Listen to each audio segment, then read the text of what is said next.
Olá, alunos. Espero que vocês estejam bem. Eu sou a professora Daniele Mesquita e hoje nós começaremos a falar sobre o capítulo 9.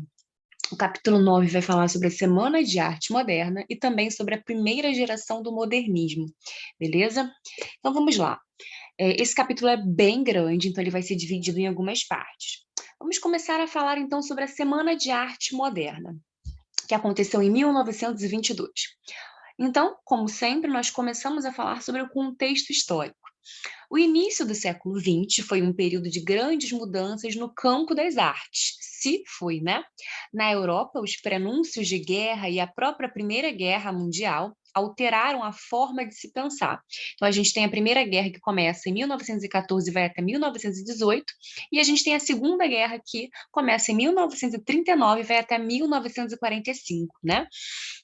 Então, na Europa, os pronúncios de guerra e a própria Primeira Guerra Mundial alteraram a forma de se pensar, a arte não poderia continuar sendo a mesma.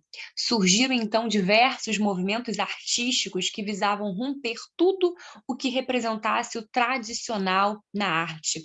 Então, houve aqui um rompimento com essa maneira tradicional de se pensar, né, a vertente artística.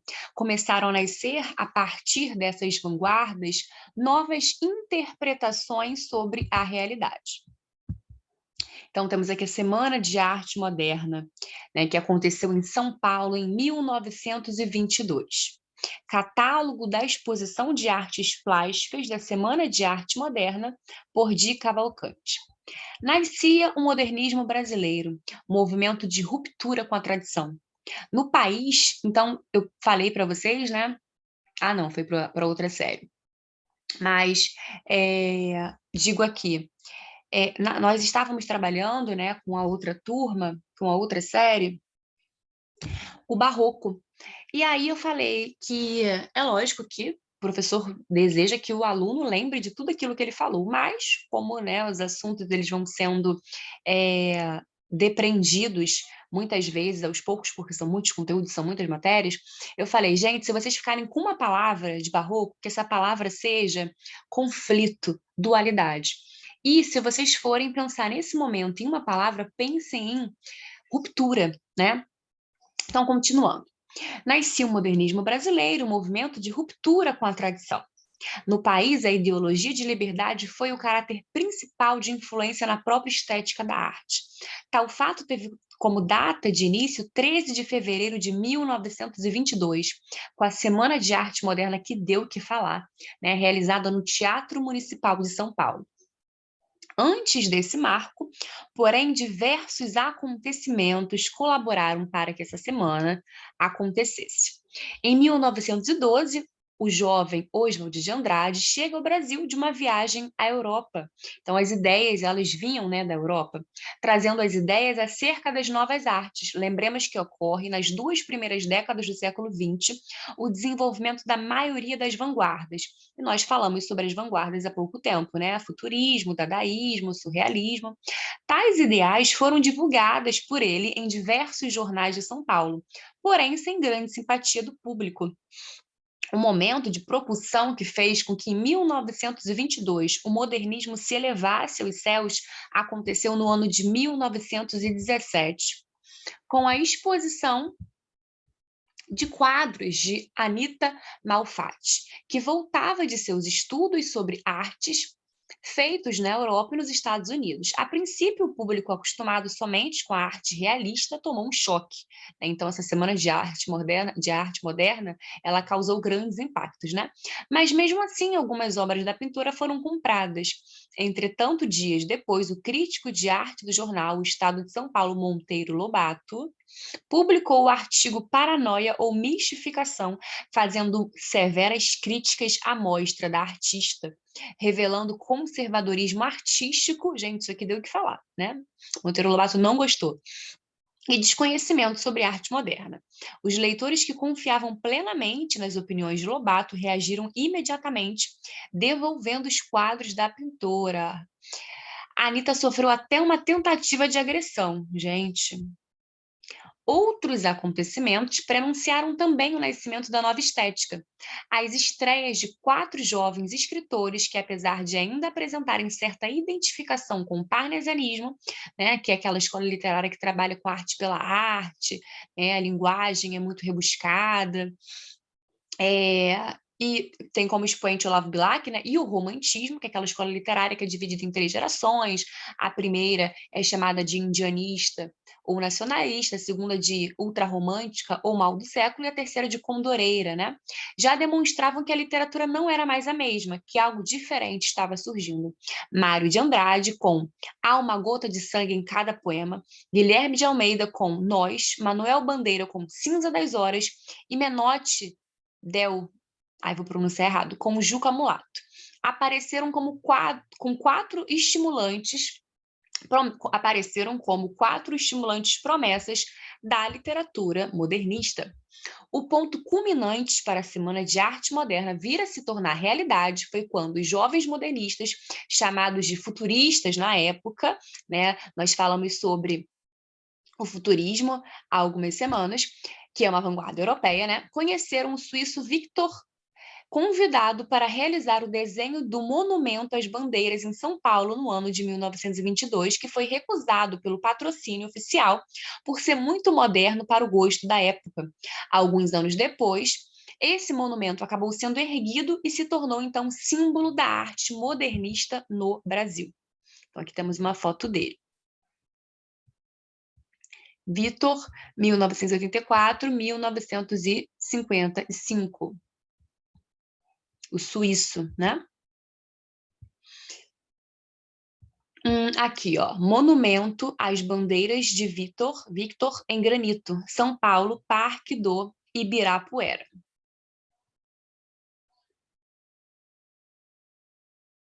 Olha, é bem interessante, né, esse monumento.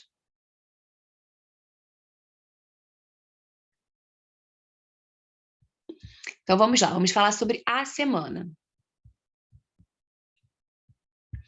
A Semana de Arte Moderna foi realizada nos dias 13, 15 e 17, né? Então não foi uma semana toda, foram 3 dias, quase uma semana toda, né? De fevereiro de 1922, no Teatro Municipal de São Paulo, sempre à noite.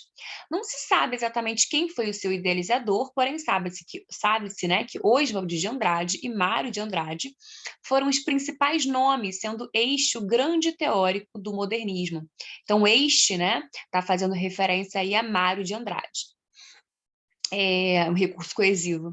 Então, foram os principais nomes, sendo este, Mário de Andrade, o grande teórico do modernismo. O evento significou 100 anos depois da independência política. Vejamos, então, que é, de fato, né, uma data muito simbólica. Então, esse evento, 100 anos depois da independência, em 1822, a independência, 100 anos depois, né, da independência cultural brasileira.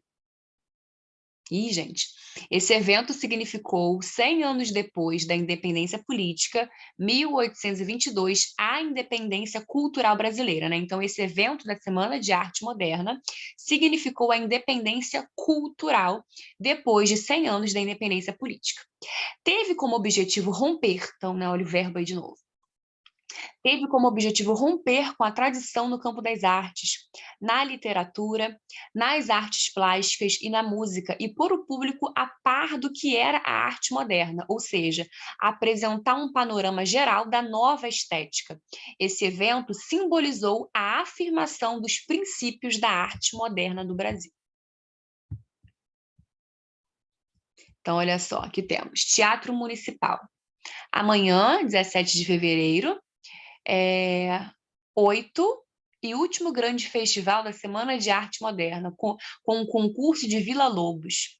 No saguão do teatro, exposição de pintura e escultura. Preços e depois bilhetes à venda no Teatro Municipal. Então, esse era o anúncio publicado pela imprensa paulista da época, convidando o público para a apresentação de Vila Lobos. Anúncio da Semana de Arte Moderna, 17 de fevereiro de 1922, Rio de Janeiro, Museu Vila Lobos, Secretaria do Patrimônio Histórico e Artístico Nacional. Então, continuando.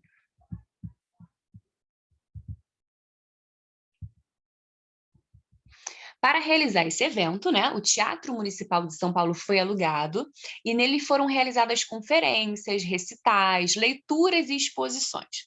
Na noite do dia 13, uma das atrações foi a conferência A Emoção Estética na Arte Moderna, ministrada por Graça Aranha, que era o único representante da velha guarda que apoiou os jovens futuristas. Na segunda noite, dia 15 de fevereiro, Ronald de Carvalho, sob um mar de vaias, recitou, olha só, gente, sob o mar de vaias, recitou o poema Os Sapos, de Manuel Bandeira, que não pôde estar presente. Tal poema satirizava de forma aberta, ou seja, explicitamente, né, a poesia e os poetas parnasianos. Vamos lê-lo. Então, olha só, Os Sapos. Enfunando os papos, saem da penumbra, aos pulos os sapos, a luz os deslumbra. Em ronco que a terra berra o sapo boi. Meu pai foi à guerra, não foi, foi, não foi. O sapo tanoeiro parnasiano, então olha só, explicitamente, né? O sapo tanoeiro parnasiano aguado diz, meu cancioneiro é bem martelado. Vede como primo em comer os hiatos, que arte, e nunca rimo os termos cognatos. Então, aqui, né, é uma crítica a essa rima, porque os parnasianos se preocupavam demasiadamente com a rima, né, com as palavras ricas. Eles não gostavam de usar palavras pobres, né? Os parnasianos não gostavam de usar palavras pobres nos seus poemas. O que eram palavras pobres? Eram palavras que pertenciam à mesma classe gramatical, né? Então, por exemplo, dois substantivos rimando, ou dois adjetivos rimando, né? Era uma rima pobre. A rima rica acontecia quando nós tínhamos, por exemplo, palavras que estabeleciam rima entre si e que pertenciam a classes gramaticais diferentes. Então, ó, vede como primo em comer os hiatos, que arte, e nunca rimo os termos cognatos. O meu verso é bom. Frumento sem joio, faço rimas com consoantes de apoio. Vai por 50 anos que lhes dei a norma, reduzi sem danos, a formas a forma.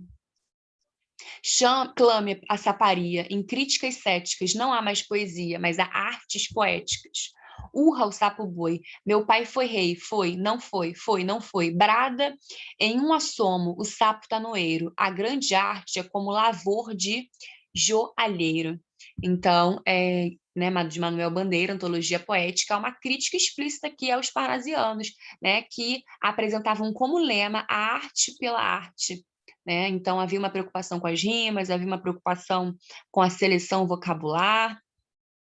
E aí, o modernismo, né, ele queria estabelecer uma ruptura, ele queria um novo olhar sobre a arte.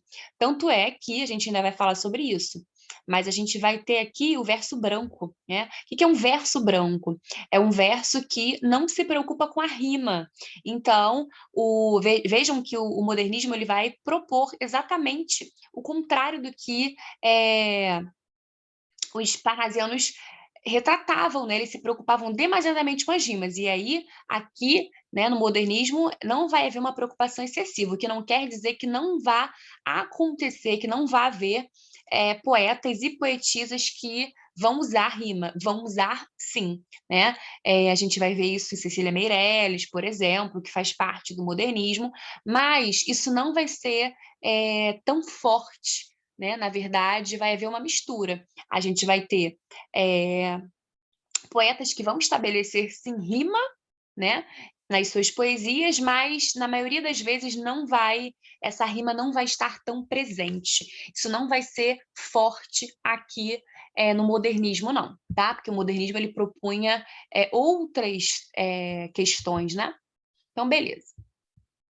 Na terceira e última noite, Heitor Villa-Lobos apresentou a sua música.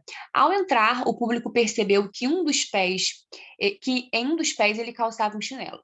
Considerando essa atitude verdadeira afronta, o maestro foi severamente vaiado pelo público.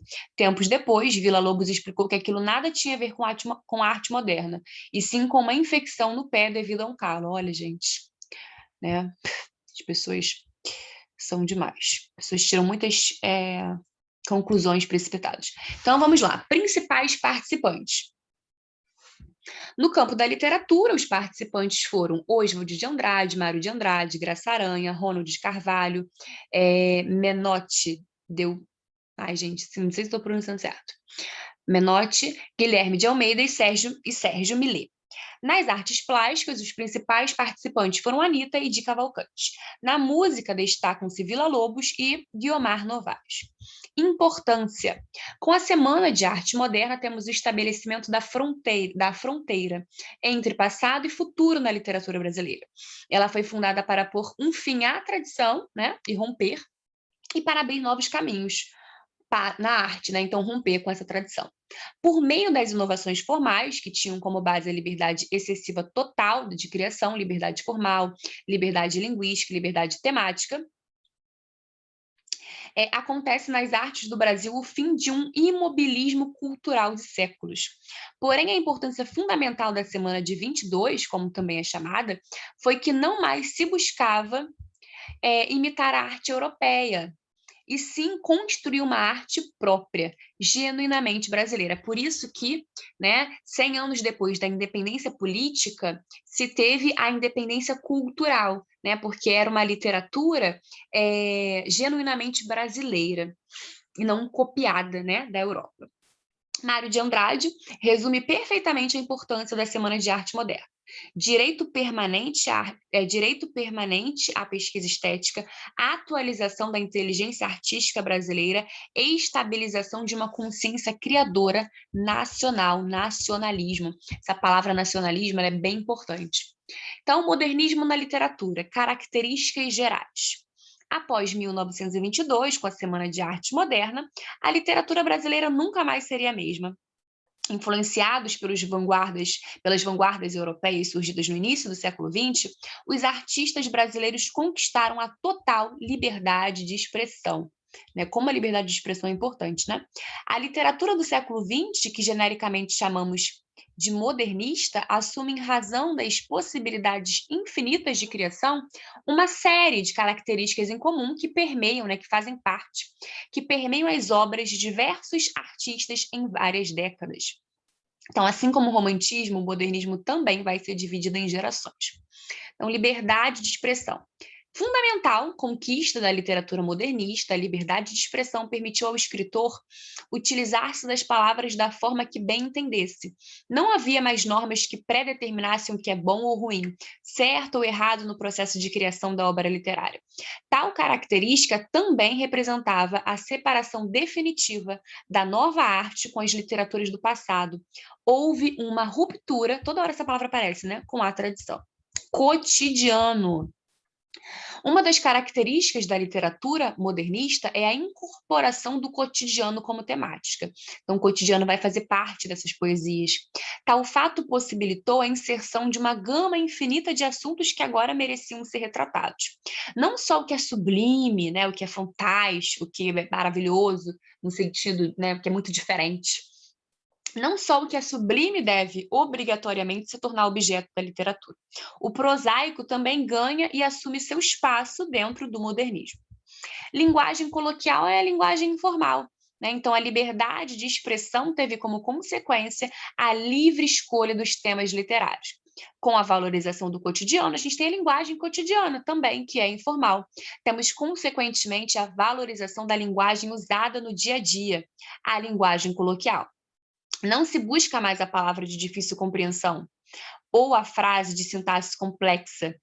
Visa-se agora a espontaneidade linguística. Tem aquele poema, né? Deixa disso, camarada, me dá um cigarro, né? Que vai. A gente tem lá o dê-me um cigarro, né? A gente tem esse dê-me, que é a ênclise, né? O pronome pessoal oblíquo depois do verbo. E a gente tem o me dá, que é a próclise, né? Que é uma maneira gramaticalmente incorreta, entretanto, quando a gente usa, né, essa colocação no dia a dia, é absolutamente normal, porque ninguém vai ficar no dia a dia dizendo dê-me, né? A não ser que seja uma linguagem oral em um ambiente de trabalho, de palestra, né? Enfim, aí é um outro caso. Beleza. Então, por que, né, citei esse poema? Deixa disso, camarada, me dá um cigarro. Porque é a valorização dessa linguagem coloquial. O brasileiro fala me dá um cigarro. Ambiguidade. Então, continuando. A univocidade do discurso literário é desfeita. Não há mais apenas uma interpretação possível do texto. e sim diversas formas de compreendê-lo. Temos a chamada obra aberta, de caráter polissêmico, que permite ao leitor construir as mais variadas interpretações. Então, então a gente tem aqui uma subjetividade, né, nessa análise. As pessoas vão entender um poema, uma obra de arte, cada uma da sua maneira, a seu modo. Paródia. Os escritores modernistas aproximaram seus textos das obras literárias do passado, executando uma releitura com caráter às vezes pejorativo, às vezes positivo. Muitos recriaram poemas com uma perspectiva humorística, fazendo dessa forma a paródia de um texto antigo. Grande número de escritores fez paródia do mais conhecido poema do romantismo, Canção do Exílio, de Gonçalves Dias. Então, o que é uma paródia, né? É quando você tem um texto, é quando você tem um poema, enfim, e você faz uma relação com ele, porém mudando o sentido, tá? Quando você muda o sentido, você tem uma paródia. Quando você reescreve, quando você tem uma relação com o texto, né? Quando se faz uma relação com o texto e o sentido é mantido, aí você tem uma paráfrase. A abolição dos nexos e da pontuação. Com a abolição dos nexos sintáticos, preposições, conjunções, pronomes, etc., a pontuação que segue as normas gramaticais, a poesia moderna tornou-se solta, fluida, fragmentária. Há uma busca da síntese, em que se procura dizer muito escrevendo pouco. Então, a gente vai ter poemas que têm só 2 versos, por exemplo, né? E essa pontuação, muitas vezes, ela não vai se fazer presente, né?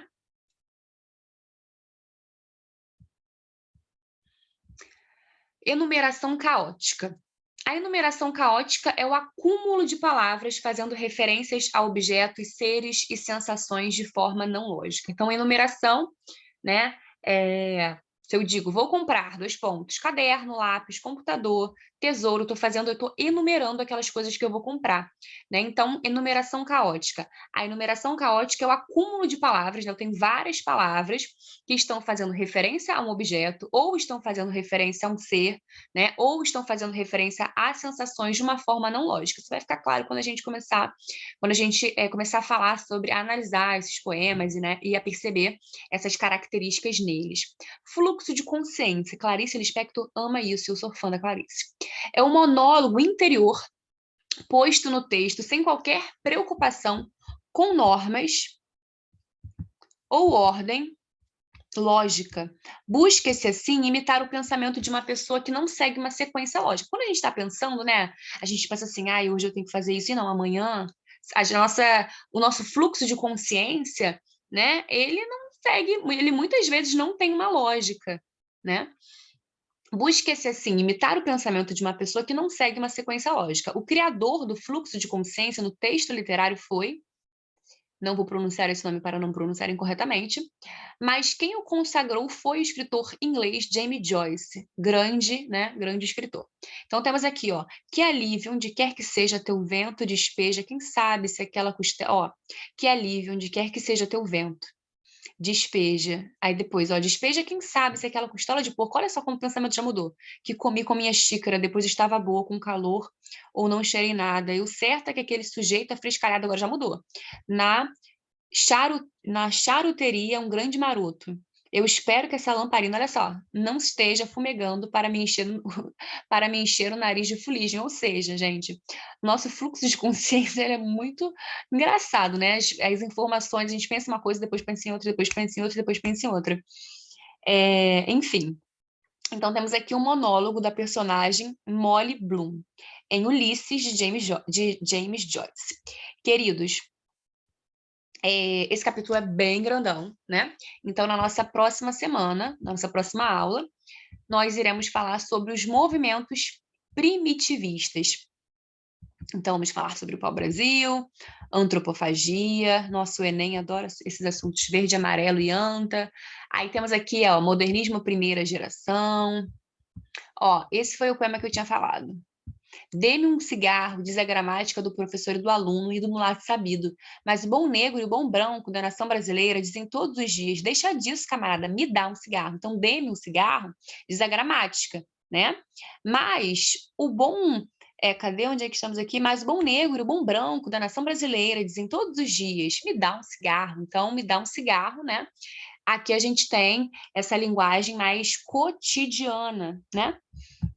Enfim, então temos aqui, ó, muitos assuntos. Percebam que, olha só, temos aqui Oswald de Andrade, poema piada, ó, amor, humor, né? Eu falei que temos poemas com com dois versos, né? Aqui, amor, humor, e não tem pontuação.